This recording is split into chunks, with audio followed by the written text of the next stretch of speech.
Tuhan Yesus datang kembali. Tuhan Yesus akan datang segera. Dan umat Tuhan harus mempersiapkan diri. Di dunia ini ada dua kelompok sebelum Tuhan Yesus datang kembali. Kelompok yang pertama, mereka menguduskan hari yang benar, hari yang ketujuh, hari Sabat, hari Sabtu. Dan mereka beristirahat sesuai hukum Taurat. Ada kelompok yang lain, mereka menguduskan hari yang pertama, hari Minggu, dan mereka beristirahat sesuai pemerintah dan agama. Pemimpin agama bersama pemerintah, mereka akan memaksakan hati nurani supaya mereka mengikuti kepausan. Hari ini kita mau belajar tentang nubuat ini. Mari kita berdoa. Bapa di surga, terima kasih atas firman Bapa. Dan kami di dunia ini, kami mau menguduskan hari yang benar, hari Sabtu, hari Sabat, hari yang ketujuh. Terima kasih dan kami mau menerima Tuhan Yesus di dalam hati kami. Di dalam nama Tuhan Yesus kami berdoa. Amin. Dalam Matius 24 ayat 6, Tuhan Yesus berkata, "Dan kamu akan segera mendengar peperangan dan berita-berita perang. Perhatikanlah, janganlah ketakutan, karena seharusnya lah semuanya itu terjadi. Tetapi hal itu belumlah kesudahannya." Di dalam ayat yang ketujuh, karena bangsa akan dibangkitkan melawan bangsa, dan kerajaan melawan kerajaan, dan akan terjadi kelaparan dan wabah penyakit dan gempa bumi dan di berbagai tempat. Tuhan Yesus adalah Tuhan kita.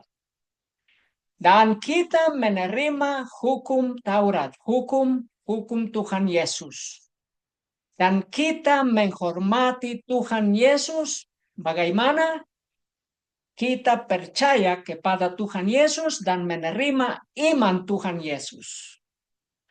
Di dunia ini adalah rencana untuk mendatangkan semua agama dan penduduk di seluruh dunia, mempaksakan mereka beristirahat pada hari Minggu, hari yang pertama, menguduskan hari yang pertama, menyembah pada hari Minggu bersama orang lain dari agama-agama di seluruh dunia.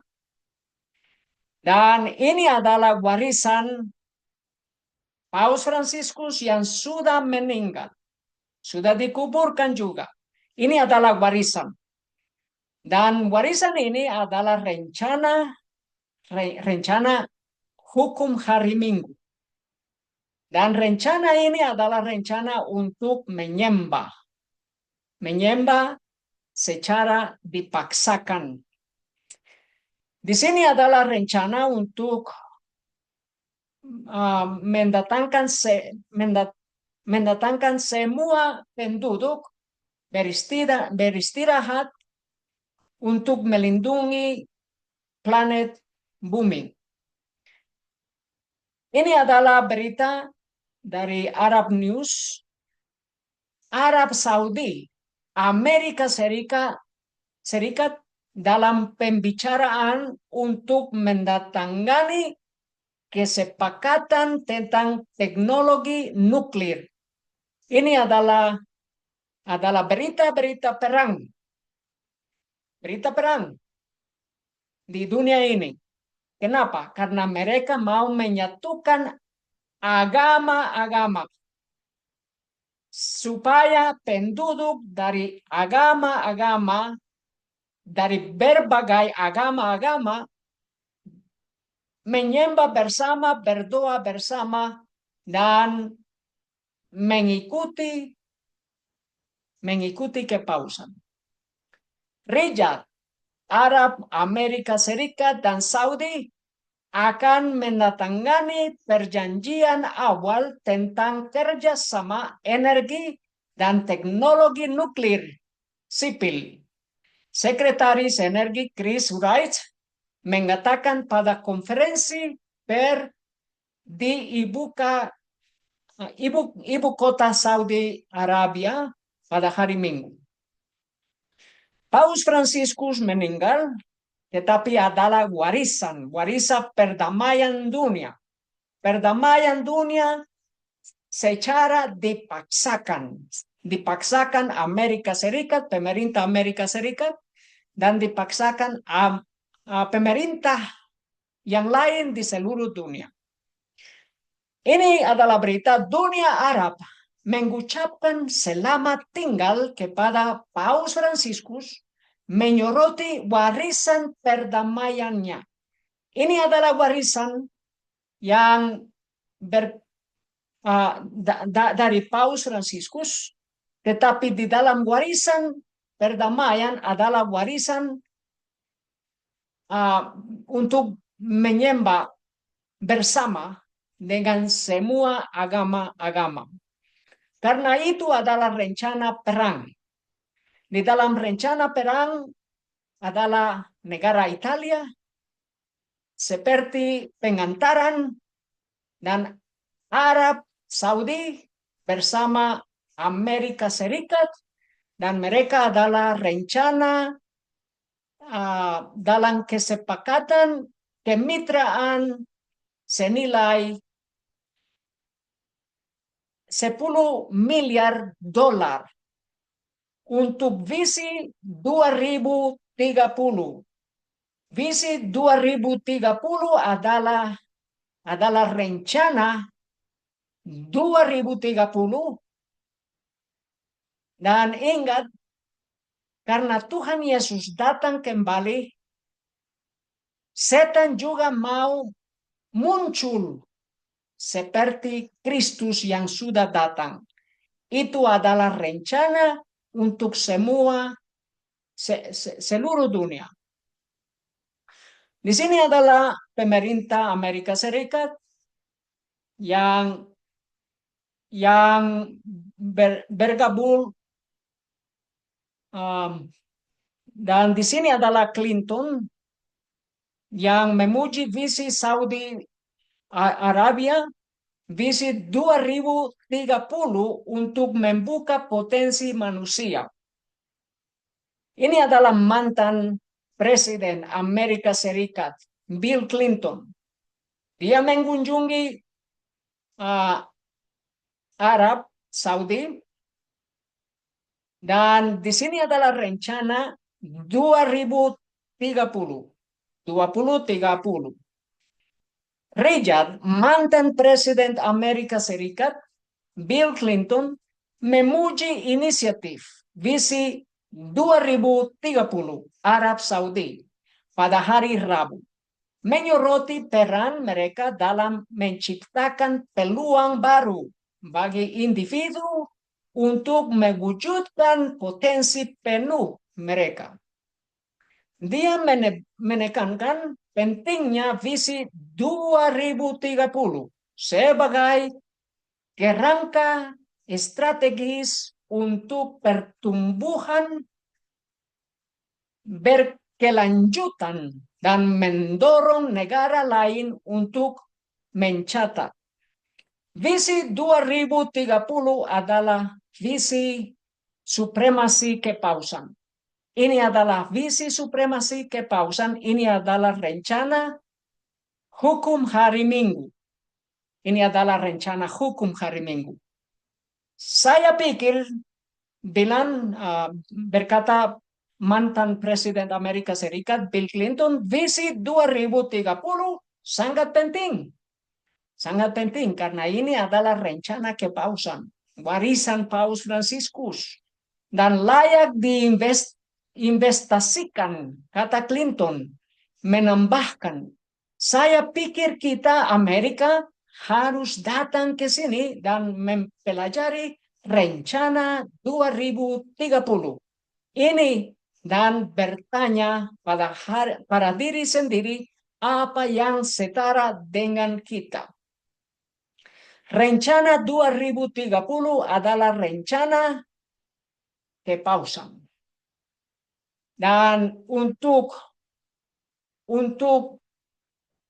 mencapai rencana itu, untuk mewujudkan rencana itu adalah perang dunia, adalah perang dunia ketiga. Ini rencana kepausan. Kematian Paus Fransiskus hubungan yang penasaran antara perang dunia dan kematian kepausan. Kematian Paus Fransiskus pekan lalu telah memicu duka kusyuk di katedral dan bergumam spekulasi di sudut internet di mana sejarah, kecemasan, dan pesan bertabrakan. Sebuah pola, kata mereka, muncul. Paus Pius X. Dia meninggal pada tahun 1914. Pada tahun 1914 dia meninggal dan Perang Dunia I dimulai. Paus Pius 11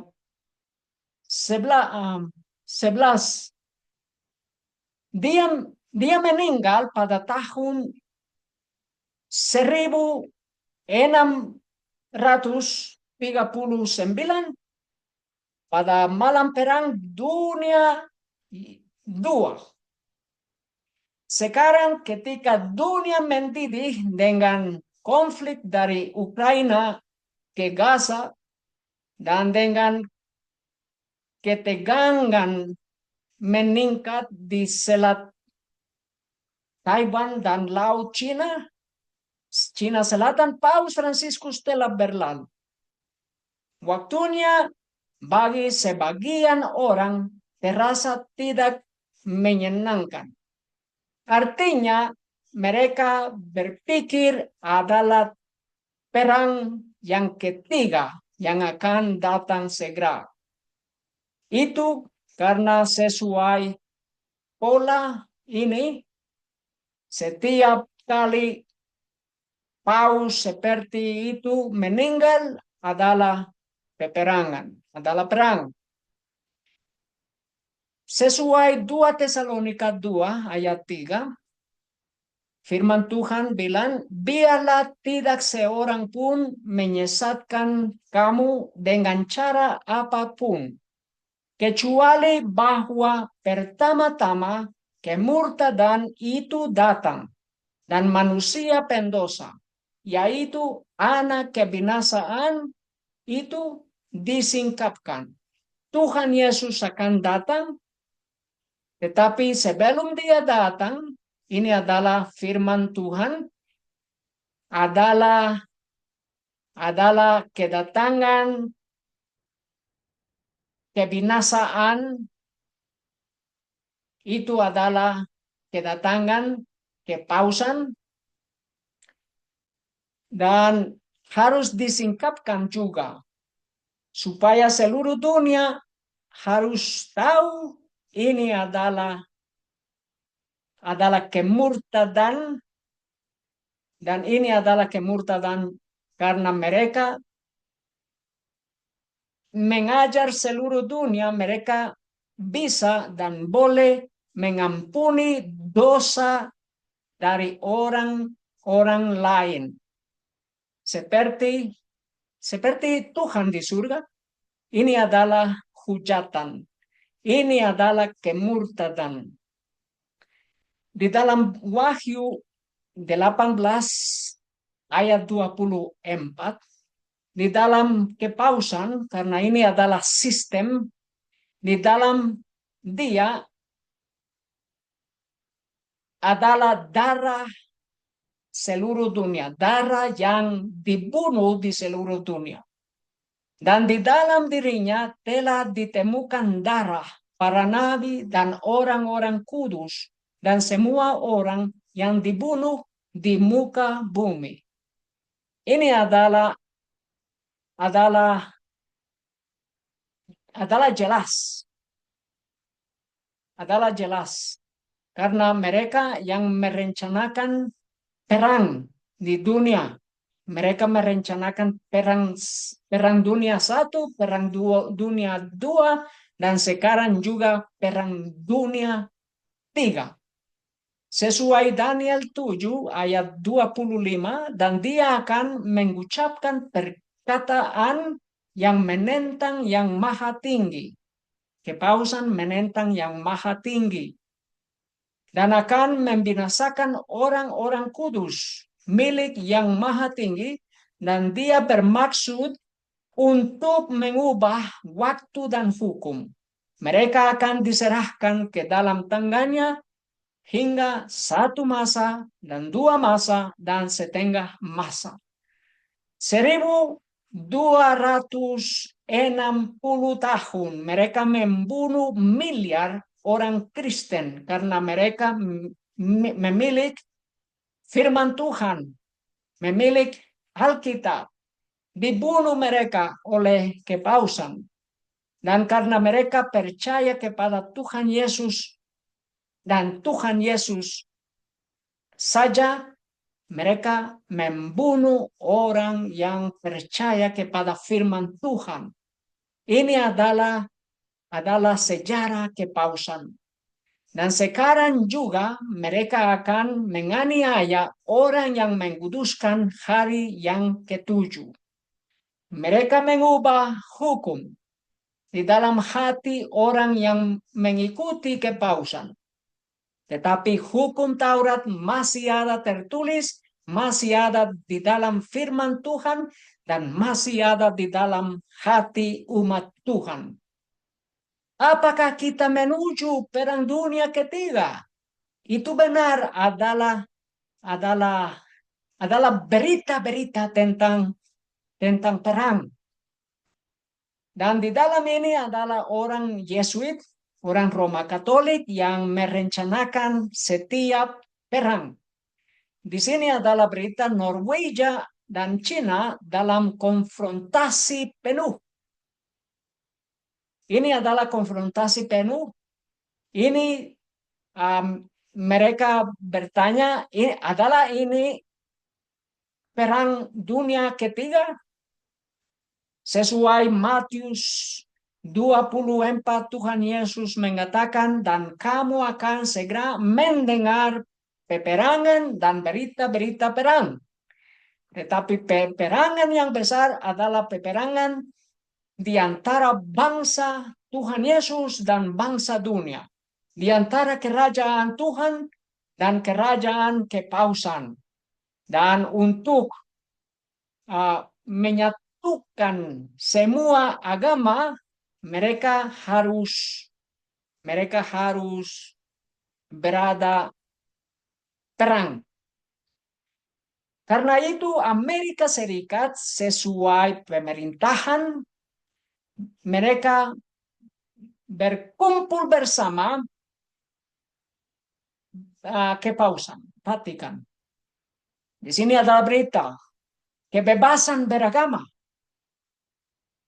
Ini adalah agenda kepausan, kebebasan beragama dengan Presiden Amerika Serikat Donald Trump, dengan pemerintah Amerika Serikat. Ini tidak benar. Karena di dalam kepausan adalah rencana untuk menganiaya orang yang tidak mau mengikuti kepausan, orang yang tidak mau menyembah bersama, orang yang tidak mau menyembah pada hari Minggu. Tetapi di sini adalah rencana. Ini adalah satu hari sebelum Paus Fransiskus meninggal. Ini satu hari sebelum pernyataan Vatikan mengatakan bidang-bidang perjanjian seperti pembelaan kebebasan beragama serta bidang-bidang ketegangan dengan pemerintahan Trump dibahas. Tetapi di sini adalah orang yang datang mengunjungi Paus dan Paus Fransiskus mendesak Amerika Serikat untuk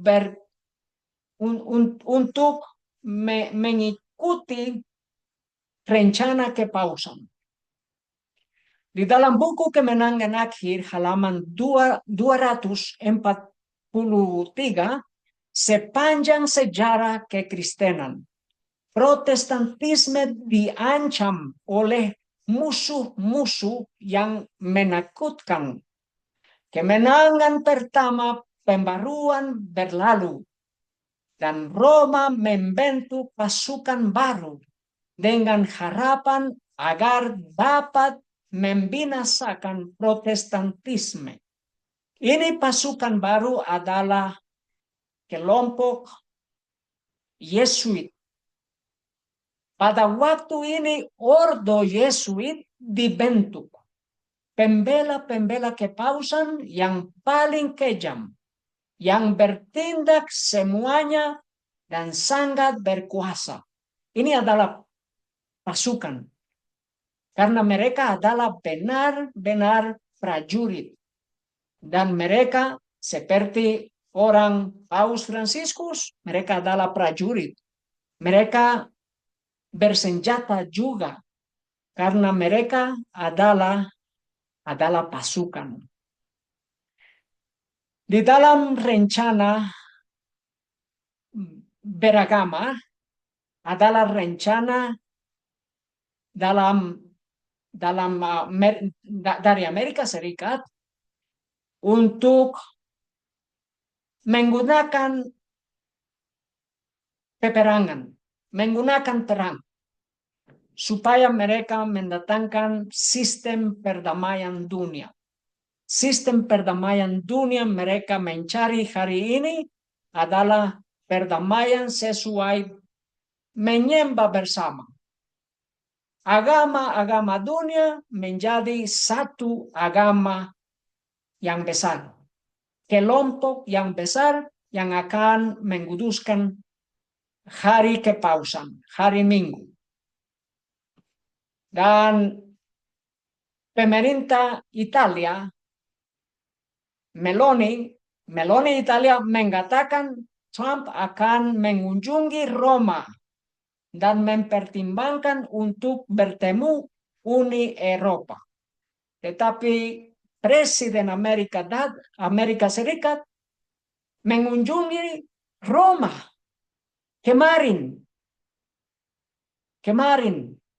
untuk bertemu dengan kardinal, uskup Roma di dalam rencana pekuburan Paus Fransiskus.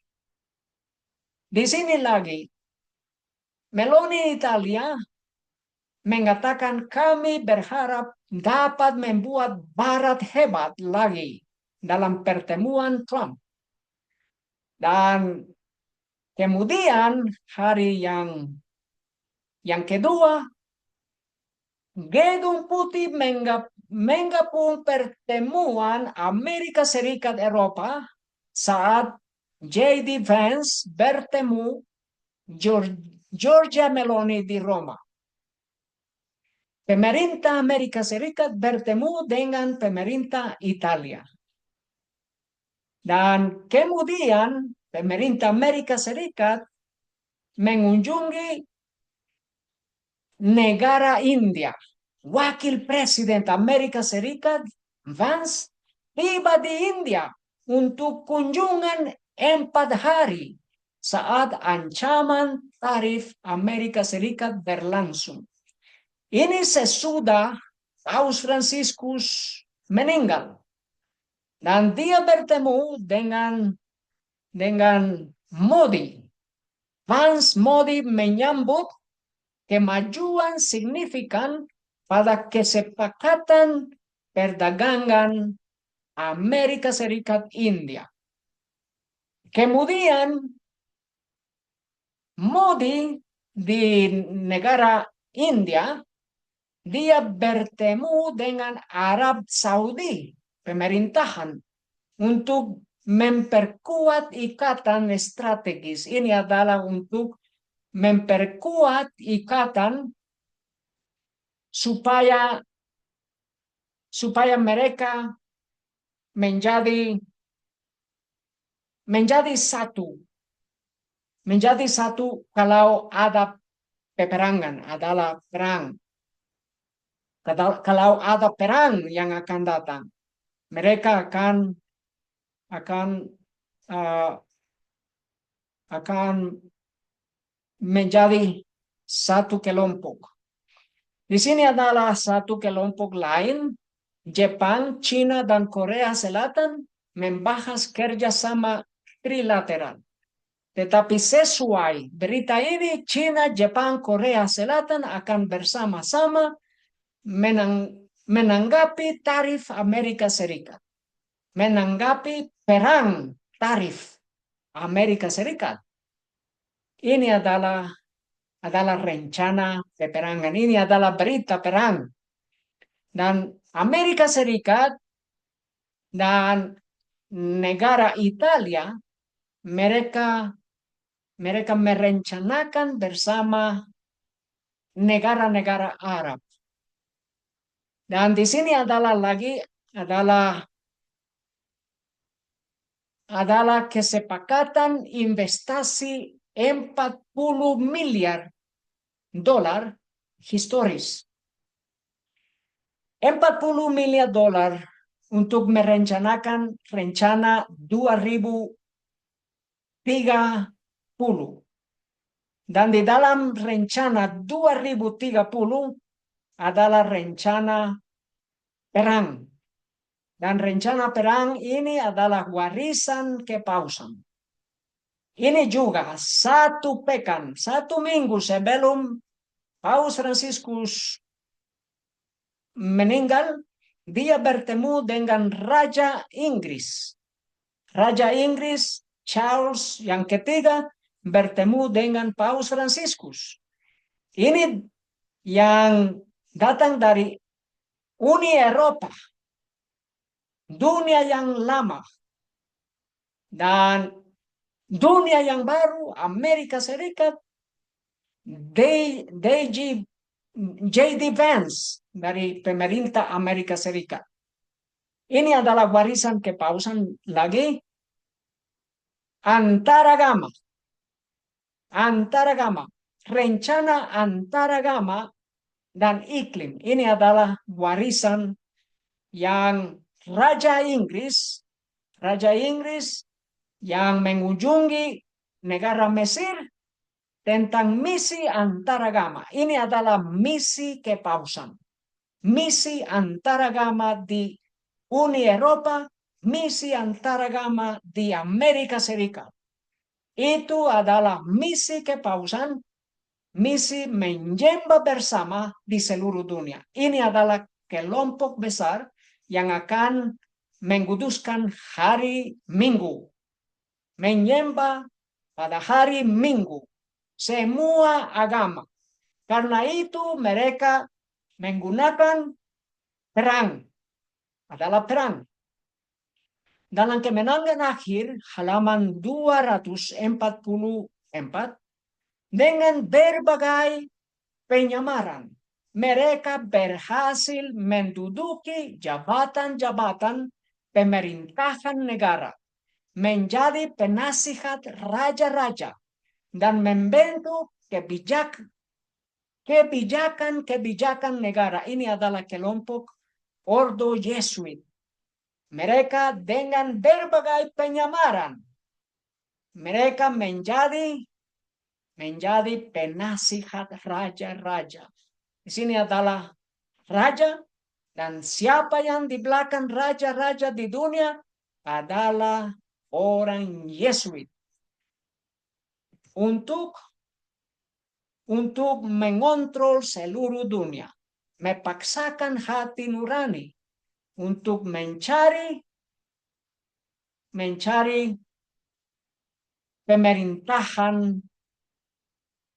pemerintahan kepausan. Di sini adalah lagi J.D. Vance memberikan penonton kilat dengan Paus Fransiskus di Vatikan. Dia datang bertemu dengan Paus Fransiskus, dan hari esok Paus Fransiskus mati. Paus Fransiskus meninggal. Ini adalah warisan Paus Fransiskus. Pemerintah Amerika Serikat dan pemerintah Inggris di Eropa mengunjungi Paus Fransiskus, dan di dalam pertemuan ini adalah rencana rahasia, secara rahasia. Tetapi sesuai firman Tuhan adalah rencana kelompok besar untuk menguduskan hari yang pertama. Di dalam buku Kemenangan Akhir halaman 595, Protestan telah berubah. Protestan Amerika Serikat, Protestan negara Inggris, dan Protestan di seluruh dunia sudah berubah.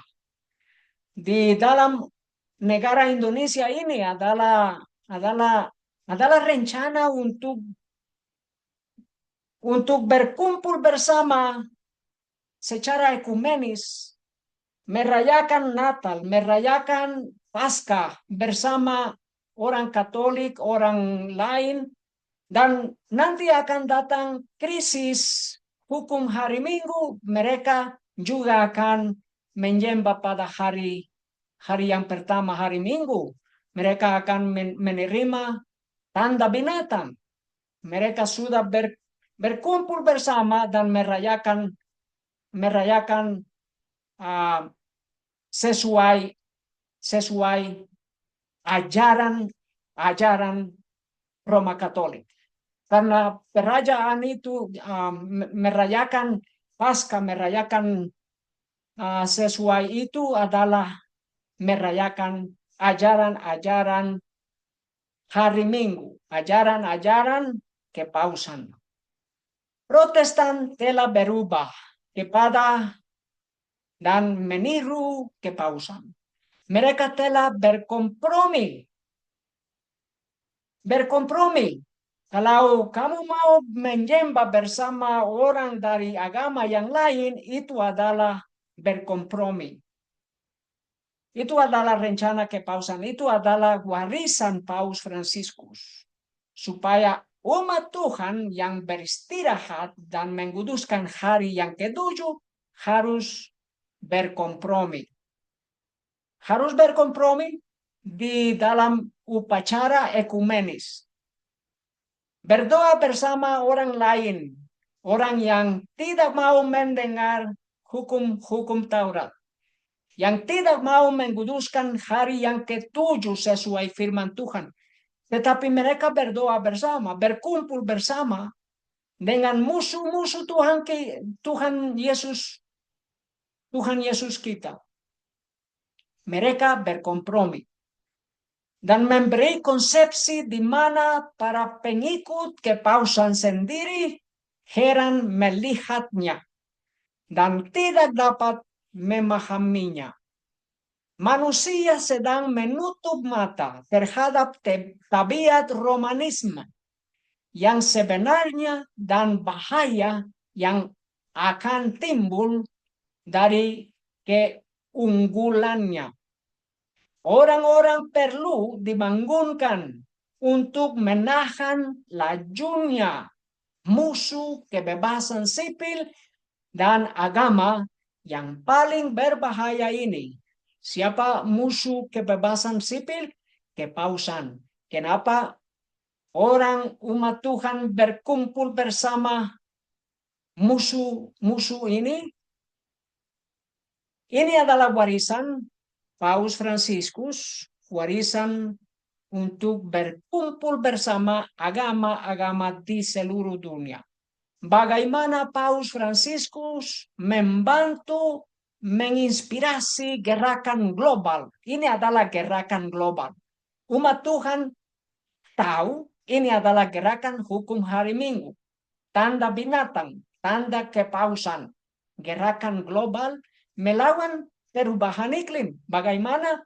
Bagi berkumpul, berdoa bersama, menyembah bersama agama-agama penduduk seluruh dunia. Ini adalah rencana mereka. Rencana kepausan. Di dalam rencana ini adalah pemerintah. Pemerintah yang akan memaksakan hati nurani.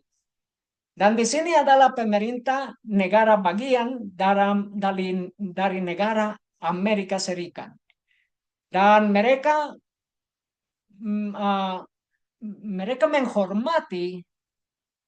menghormati hidup Paus Fransiskus sekarang yang dia meninggal. Hukum New York dapat menghormati warisan iklim Paus.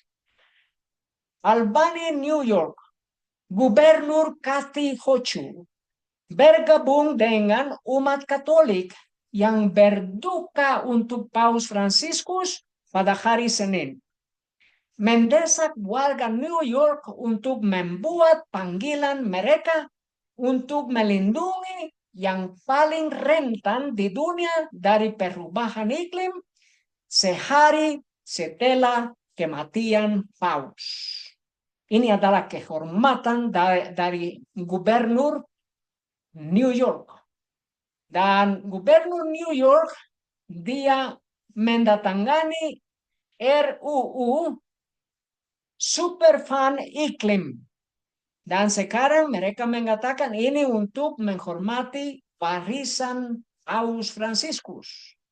Dia bertemu dengan Paus Fransiskus pada konferensi iklim di dalam Vatikan. Itu tahun yang lalu. Di dalam pertemuan itu adalah Gubernur California. Gubernur California, dia juga menghormati kematian Paus Fransiskus. Dia memperjuangkan martabat manusia. Gubernur California Newsom memberikan penghormatan kepada Paus Fransiskus. Dia juga mendengar Paus Fransiskus tentang hukum hari Minggu di dalam rencana perubahan iklim. Di sini adalah Gubernur California Gavin Newsom bereaksi terhadap kematian Paus Fransiskus pada hari Senin, mengatakan bahwa kepausannya ditandai dengan keberanian moral, rasa hormat yang mendalam untuk semua ciptaan, dan keyakinan yang mendalam dalam kekuatan cinta yang transformatif untuk menyembuhkan dan bersatu. Ini adalah kehormatan dari gubernur negara bagian California. Ini adalah kehormatan juga Paus Hijau. Paus Hijau pertama yang pernah dilihat dunia.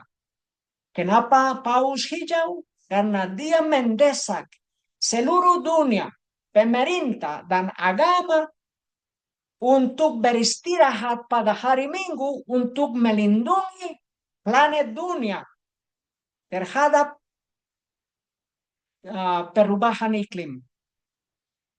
Dan mereka mendesak seluruh dunia untuk mengikuti kepausan, untuk menerima surat kepausan Laudato Si. Di dalam Laudato Si adalah rencana hari Minggu. Dan mereka mengatakan pada hari Minggu berpartisipasi dalam Ekaristi adalah pentingnya untuk melindungi planet dunia. Ini adalah rencana hukum hari Minggu. Ini adalah rencana hari yang hijau. Hari yang hijau sesuai kepausan adalah beristirahat pada hari Minggu. Itu sesuai pemerintahan kepausan. Ini adalah warisan Paus Fransiskus supaya Amerika Serikat mendesak seluruh dunia, memaksakan seluruh dunia, dan karena itu mereka menggunakan perang. Pemimpin dunia rela untuk aksi iklim, kecepatan penuh dengan COP30. Ini di dalam konferensi ini pemerintah di dunia mereka berpartisipasi di dalam konferensi ini dua hari sesudah kematian Paus Fransiskus. Dan sekarang adalah perang dagang di antara negara China dan negara Amerika Serikat, dan seluruh dunia menderita perang ini. Tetapi negara China sudah berkompromi dengan rencana iklim hijau. Sudah berkompromi dengan warisan kepausan. Tetapi mereka akan menggunakan perang supaya seluruh dunia menjadi satu kelompok dan berdoa menyembah bersama pada hari Minggu. Itu adalah warisan Paus Fransiskus untuk melindungi iklim, melindungi planet dunia. Dan di dalam rencana kepausan adalah rencana ekumenis, rencana orang dari kelompok ekumenis, dewa dunia, gereja-gereja. Pemimpin iman menyerukan transformasi ekonomi. Itu sesuai kata kepausan. Itu sesuai kata Paus Fransiskus. Untuk transformasi ekonomi yang mendesak untuk memerangi ketimpangan dan krisis iklim. Mari kita baca. Para pemimpin agama memperingatkan bahwa konsentrasi global, kekayaan, dan kekuasaan telah mencapai tingkat yang belum pernah terjadi sebelumnya, dan mengkhawatirkan memperburuk ketidaksetaraan, merusak demokrasi, dan mempercepat bencana iklim. Ini adalah warisan kepausan, warisan Ordo Jesuit. Mereka berpikir bencana iklim melanda dunia ini karena kejahatan dari kekayaan dunia, kekayaan orang kaya, orang besar. Dan mereka mempersalahkan kekayaan orang besar, tetapi sesuai firman Tuhan, orang kaya di dunia ini, orang yang menjadi kaya, mereka Mereka menjadi kaya karena kepausan. Karena binatang itu mereka menjadi kaya. Itu adalah rencana mereka. Supaya penduduk dunia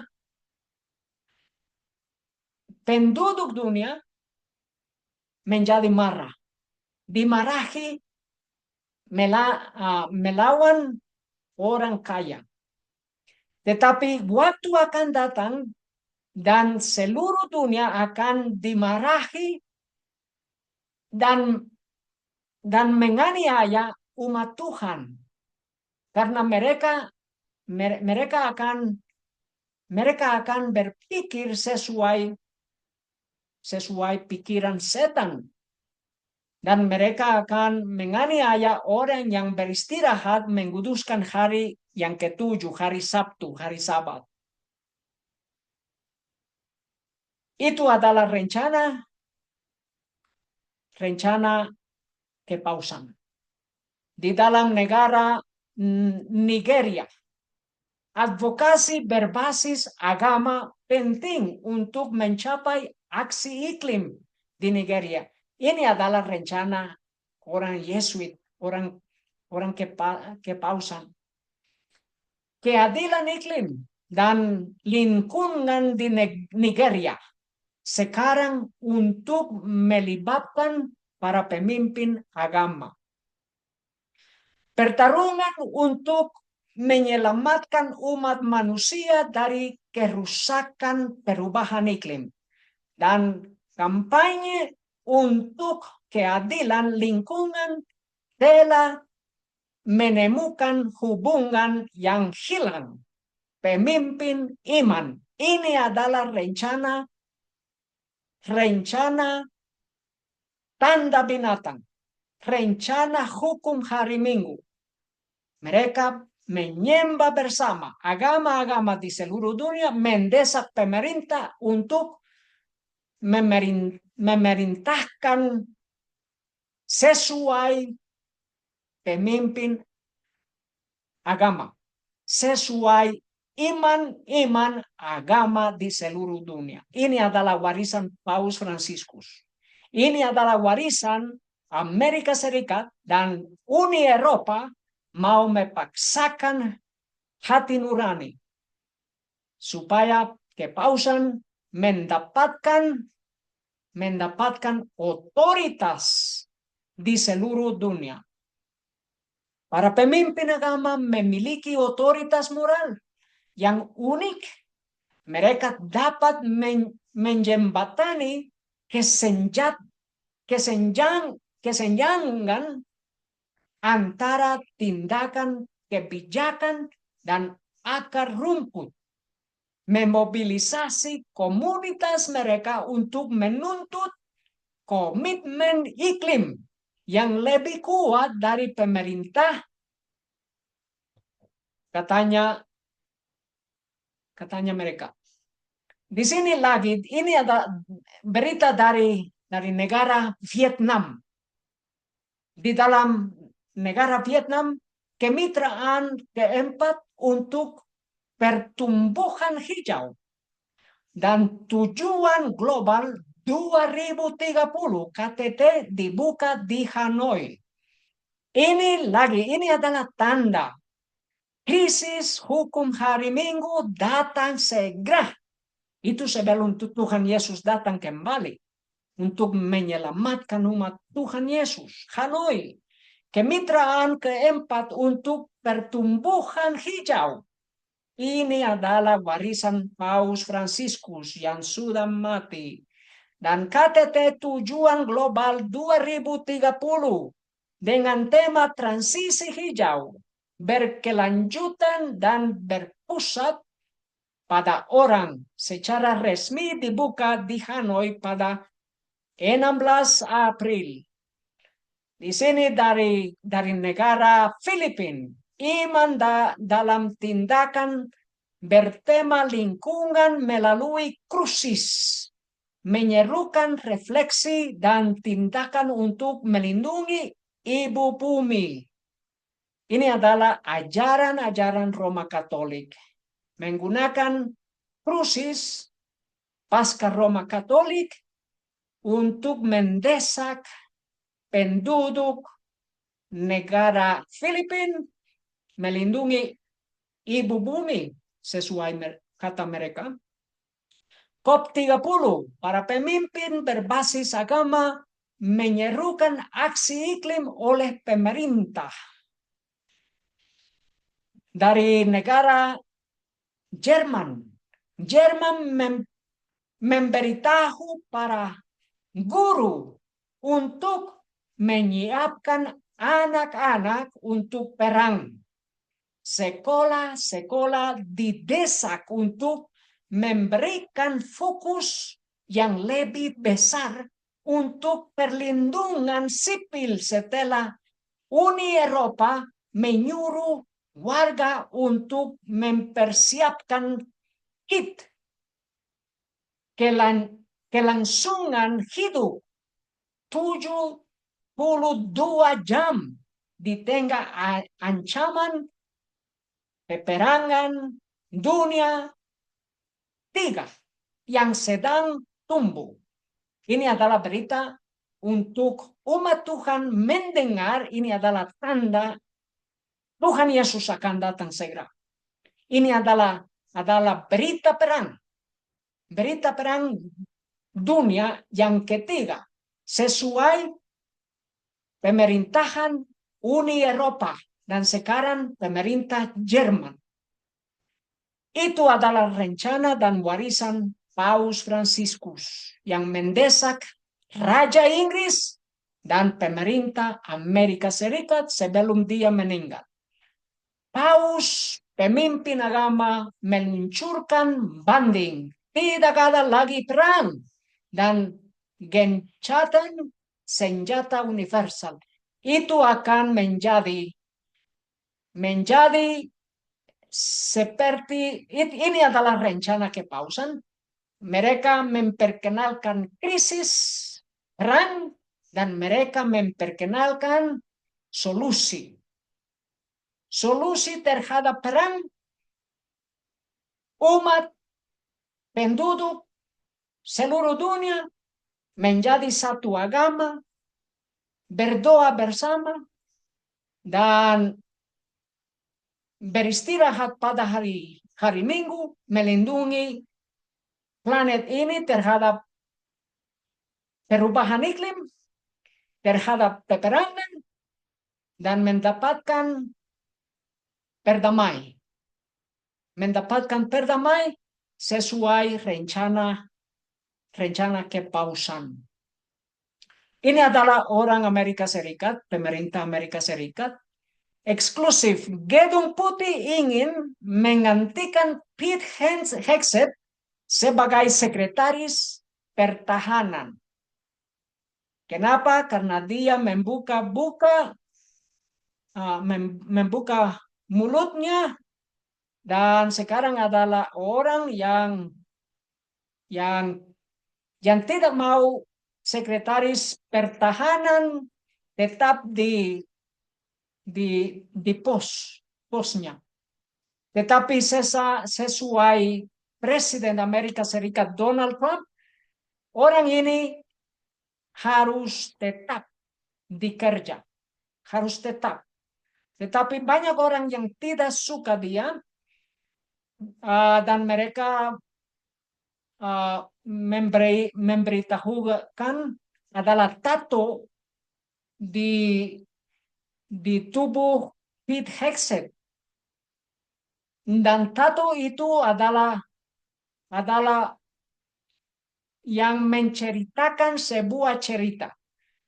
Mereka berpikir tato ini adalah sesuai ajaran kepausan.